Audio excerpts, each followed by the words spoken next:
Hello students, welcome back to my channel. This is मंजरी।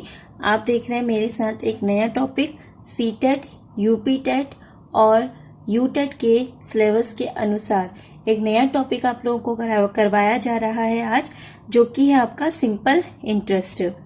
अभी तक अगर आपने चैनल को सब्सक्राइब नहीं किया है तो चैनल को सब्सक्राइब कर लीजिए, लाइक कीजिए एंड शेयर भी कीजिए अपने फ्रेंड्स के साथ। तो चलिए स्टार्ट करते हैं अपना नया टॉपिक। देखिए, सिंपल इंटरेस्ट यानी कि साधारण ब्याज। अगर हम बात करें ब्याज की तो यहाँ पर जब तक कोई मूल नहीं होगा तब तक ब्याज नहीं होगा। तो इसका मतलब है कि हम शुरुआत में एक मूलधन की बात करते हैं। मूलधन यानी कि एक ऐसा धन जिसे हम किसी को उधार देते हैं या फिर किसी से उधार लेते हैं, तो क्या कहलाता है? वो मूल धन कहलाता है। ठीक है, मूलधन को बोलते हैं इंग्लिश में प्रिंसिपल, इसे दिखाते हैं प्री से। ठीक है, अब देखो नेक्स्ट हमारा आता है, जब मूलधन होगा तो उस पर एक ब्याज की दर लगाई जाती है। ये होता है रेट ऑफ इंटरेस्ट बोलते हैं इसे। ये 8% से दिखाई जाती है। और नेक्स्ट आता है हमारा समय यानी कि टाइम, यानी कि इसे दिखाते हैं हम किससे? टी से। तो देखो, साधारण ब्याज जब मूलधन पर किसी दर से कुछ समय के लिए कोई ब्याज लगाया जाए और वह ब्याज सिर्फ और सिर्फ मूलधन पर ही कैलकुलेट हो, यानी कि सिर्फ प्रिंसिपल पर ही वो कैलकुलेट होता है, तो उस ब्याज को कहते हैं साधारण ब्याज। देखो, साधारण ब्याज हमेशा मूलधन पे लगता है, भले ही वो पहले साल के लिए हो, दूसरे साल के लिए हो, तीसरे साल के लिए हो या फिर किसी भी ईयर के लिए हो, तो वो हमेशा मूलधन पर ही अप्लाई होगा। देखो, जब ये हो जाता है तो उसके बाद एक नया ब्याज, हमें नया पैसा मिलता है जिसे कहा जाता है मिश्र धन या फिर इसे बोलते हैं अमाउंट। ए से इसे दिखाया जाता है। ठीक है, अमाउंट इक्वल्स टू होता है प्रिंसिपल प्लस एसआई, यानी कि मूलधन प्लस ब्याज। जब हम मूलधन में साधारण ब्याज को जोड़ देंगे तो वो हमारा क्या कहलाएगा? मिश्र धन कहलाएगा, यानी कि अमाउंट कहलाएगा। तो देखो, यहाँ पे हमारा जो साधारण ब्याज का सीधे फॉर्मूला होता है वो क्या होता है? साधारण ब्याज यानी कि सिंपल इंटरेस्ट यानी कि एसआई बराबर होता है मूलधन गुणा दर गुणा समय बटे 100। इससे हम सीधे सीधे साधारण ब्याज निकाल सकते हैं। साधारण ब्याज निकालने का यह एक तरीका है। ठीक है, तो देखो यहाँ पे जब ऐसा ही बन जाता है तो हमारा जो बनेगा अमाउंट इक्वल्स टू होता है मूलधन प्लस एसआई, या फिर लिख सकते हो ब्याज जो ऊपर बताया गया है, ये वाला फॉर्मूला है। आप प्रिंसिपल प्लस एसआई की जगह पे उसका फॉर्मूला लिख दीजिए PRT/100। इनके बीच में गुणा का साइन है। ठीक है, तो ये हमारा इसका फॉर्मूला हो जाता है। यहां से अगर आप P कॉमन ले लोगे तो अंदर क्या बचेगा? 1 प्लस RT/100। देखो, P का मतलब होता है प्रिंसिपल यानी कि मूलधन, R का मतलब होता है रेट यानी कि दर, T का मतलब होता है समय। ठीक है, तो ये हमारा अमाउंट का फॉर्मूला हो गया। बट अब जो इम्पोर्टेंट है वो है हमारा ये वाला फॉर्मूला। ये सबसे ज्यादा इम्पोर्टेंट है साधारण ब्याज के लिए।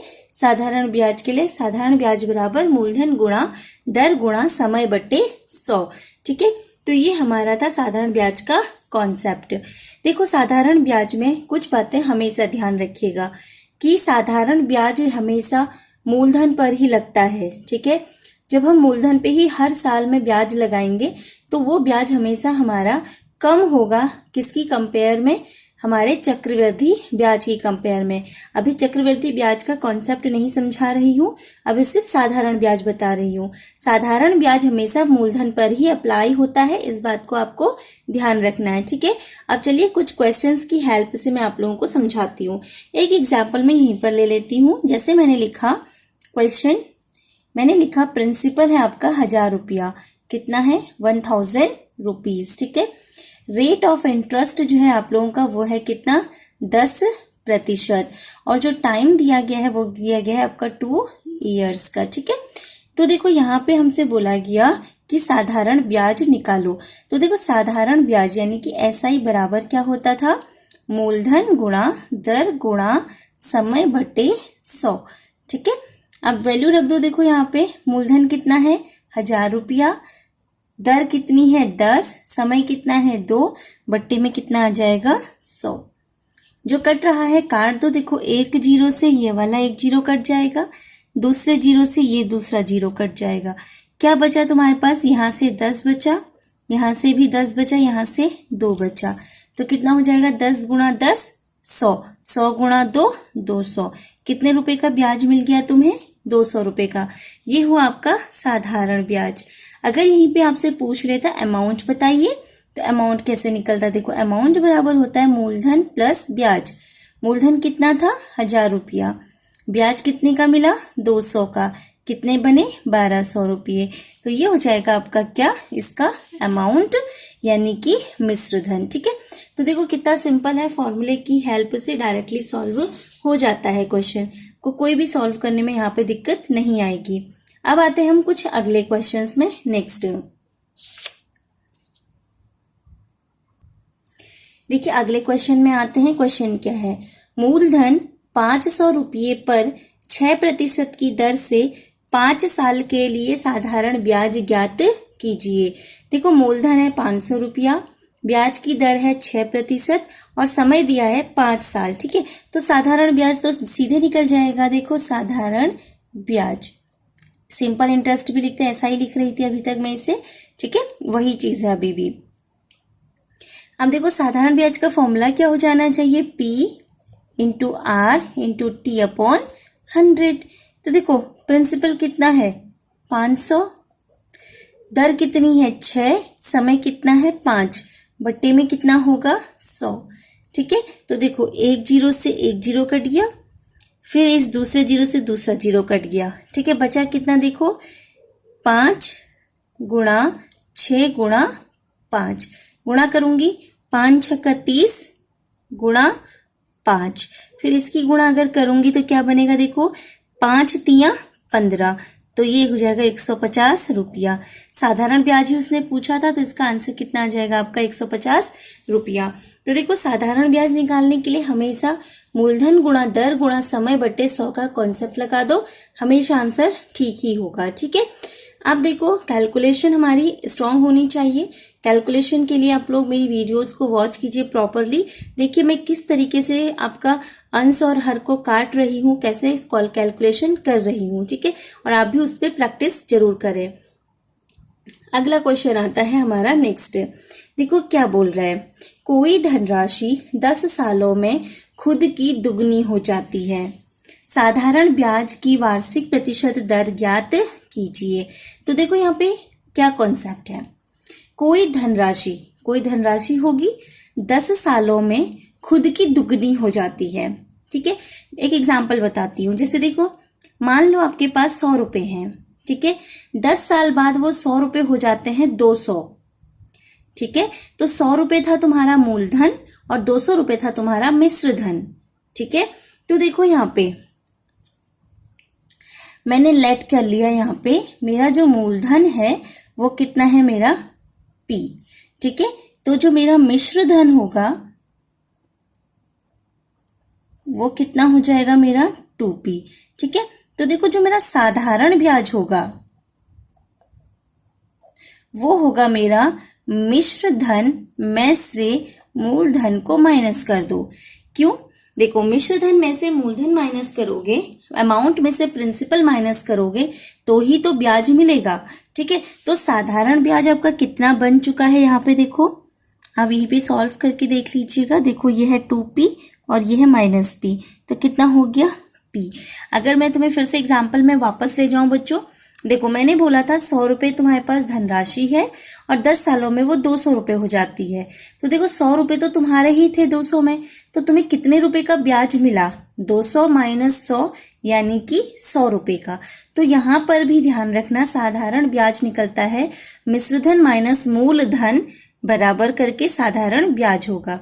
अब देखो फिर से मैं अपने ही फॉर्मूले पे आ जाती हूँ, साधारण ब्याज बराबर होता है मूलधन गुणा दर गुणा समय बटे 100। साधारण ब्याज कितना है P, मूलधन कितना है वो तो P ही है, दर मुझे पता है नहीं, समय मेरा कितना चल रहा है 10, बट्टे में कितना हो जाएगा 100। अब मैंने तुम्हें एक बात बताई है, बार बार बताती हूँ, इक्वल के दोनों तरफ सब चीज मल्टीप्लाई में है या डिवाइड में है तो अंश अंश को काट देता है, P से P कट जाएगा, कितना बन जाएगा P1 जा P। ठीक है, फिर यहाँ देखो इस जीरो ने इस जीरो को काट दिया, बचा क्या तुम्हारे पास, यहाँ पे क्रॉस मल्टीप्लाई कर लेना, तो ये बन जाएगा तुम्हारा 1/1 और यहाँ बच जाएगा r/10। क्रॉस मल्टीप्लाई मैं अगर करूंगी यहाँ पे तो मुझे क्या मिलेगा, r बराबर 10%। तो रेट जो हो जाएगा वो मेरा कितना हो जाएगा, 10% हो जाएगा। ठीक है, तो जो यहाँ पे हमें मूलधन और मिश्र धन से ही साधारण ब्याज निकालना था और साधारण ब्याज का फॉर्मूला ही लगाना था, लेकिन ध्यान रखो ये p से p कटेगा, सेम वैल्यू है दोनों तरफ, वो कट जाएगी। ठीक है, फिर मैंने 10 और 100 में 0 को काटा, तो यहाँ 1/1 बना था, यहाँ पे r/10 बना था। क्रॉस मल्टीप्लाई करेंगे तो अंश की हर से और हर के अंश से गुणा हो जाती है, तो r बराबर आ गया 10%। तो ये था हमारा एक फिर से नया क्वेश्चन जो आप लोगों का साधारण ब्याज के फॉर्मूले पर क्या था, आधारित था। होपफुली आपको समझ में आ रहा होगा। आप लोग कैलकुलेशन खुद से भी करते रहिए, क्वेश्चन को बनाना स्टार्ट कीजिए। देखो एग्जाम में इसी टाइप के क्वेश्चन आते हैं। अगर कोई भी दिक्कत होती है तो आप कमेंट सेक्शन में जरूर बताइए। अगला क्वेश्चन हम लोग यहाँ पे करते हैं। कोई धनराशि कितने समय में खुद की 4 गुनी हो जाएगी यदि ब्याज की दर 10% हो। सेम क्वेश्चन है, बस उसमें समय दिया था, दर पूछी थी, यहाँ दर दिया है, समय पूछी है। देखो माना मूलधन जो है मेरा कितना है, p है, तो मेरा मिश्र धन कितना हो रहा है यहाँ पे 4p। खुद की 4 गुनी हो जाएगी ना, तो यहां से मुझे पता चला कि जो मेरा साधारण ब्याज बनेगा वो मेरा यहाँ पे कितना बनेगा, मिश्र धन माइनस मूलधन, तो कितना हो गया ये 3p। ठीक है, अब देखो साधारण ब्याज का फॉर्मूला क्या था, SI बराबर था p/t/100। साधारण ब्याज क्वेश्चन ने कितना दिया 3p, मूलधन कितना है p, दर कितनी है 10, समय कितना है नहीं पता, बट्टे में कितना 100। देखो इस p से ये p कट जाएगा, दोनों अंश में है क्योंकि इसके बट्टे में 1 है, दोनों अंश में है, कट जाएगा। इस 0 से ये 0 कट जाएगा, बचा क्या तुम्हारे पास 3/1 और ये हो गया t/10। क्रॉस मल्टीप्लाई करेंगे तो t बन जा t और 3 गुणा 10 कितना हो जाएगा तुम्हारा 30 वर्ष। तो आपका आंसर कितना आ गया यहाँ पे 30 साल। अगर कोई धनराशि खुद की 4 गुना हो जाएगी तो उसमें जो ब्याज की दर है 10% है, तो ऐसा कितने समय में होगा, ऐसा 30 वर्षों में होगा। सेम क्वेश्चन था पहला और दूसरा क्वेश्चन। फर्स्ट वाले में आपसे ब्याज की दर पूछी थी, सेकंड वाले में ब्याज का आपसे समय पूछा था। ठीक है, कि कितने समय में ब्याज दिया जाएगा। ये थे हमारे आज के कुछ क्वेश्चंस। इसके आगे साधारण ब्याज के क्वेश्चन मैं आप लोगों को नेक्स्ट वीडियो में करवाऊंगी।